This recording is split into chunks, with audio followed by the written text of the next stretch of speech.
ایک broader democratic agenda بنا کر انشاءاللہ تعالیٰ ایک جستجو کا آغاز کریں گے تاکہ اس ملک کے جو بحرانوں کا جو اس کو سامنا ہے اور جو یہ ایک غیر نمائندہ حکومت پاکستان پر مسلط کی گئی ہے اس کے خلاف اس کو رخصت کرنے کے لیے اور یہ بات بھی طے کرنے کے لیے کہ آخر کار اس ملک پہ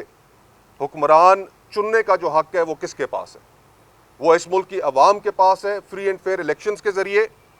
یا بند کمروں کے اندر بیٹھ کر فیصلہ کر کے عوام کے اوپر تھوپ دیا جائے گا۔ تو وقت آ چکا ہے کہ تمام جمہوریت پسند قوتیں، آئین کی بالادستی میں بلیو کرنے والی قوتیں، انسانی حقوق میں بلیو کرنے والی قوتیں، وہ ایک پلیٹ فارم پہ اکٹھے ہوں اور انشاءاللہ تعالیٰ اس پلیٹ فارم پر تحریک تحفظ آئین جو رابطہ شروع کیا ہے عمائدین نے، سینئرز نے، تو انشاءاللہ تعالیٰ ایک اچھی کاوش ہے اور ضرور آپ کے ساتھ اس میں چلیں گے۔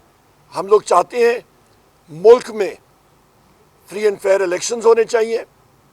ملک میں آزادانہ ماحول میں ایک آزادانہ الیکشن کمیشن کے ذریعے ہونے چاہیے، آپ کی عدلیہ مضبوط ہونی چاہیے، آپ کے ادارے مضبوط ہونے چاہیے، کیونکہ بہت مختصر میرے بعد اسد کیسر صاحب بات کریں گے۔ اس وقت آپ اندازہ لگا لیں 1400 ارب روپے کا ترقیاتی بجٹ پیش کیا گیا اس سال، اس پہ سے آج تک صرف 9% خرچ ہوا ہے، باقی خرچ نہیں ہوا۔ اس سے بڑی قزاخانہ بات کیا ہو سکتی ہے؟ یہ ایک شیمفل ایک انسیڈنٹ ہے، اور اس کے ساتھ ساتھ مہنگائی دیکھیں، غربت دیکھیں، جس طرح مصطفیٰ بھائی نے بات کی ہے، غربت عروج پہ جا رہی ہے، ملک لوگ چھوڑ کے جا رہے ہیں۔ 20 لاکھ نوجوان نے ملک چھوڑا ہے، اور جو پیسہ ملک سے باہر گیا ان کے ذریعے تقریباً 14 ارب ڈالر جو ہے وہ باہر چلا گیا، اور یہاں پہ ہم لوگ IMF کے پیچھے چل رہے ہیں کہ جی ہمیں 1.5 ارب ڈالر مزید دیا جانا چاہیے۔ ہم عوام سے جو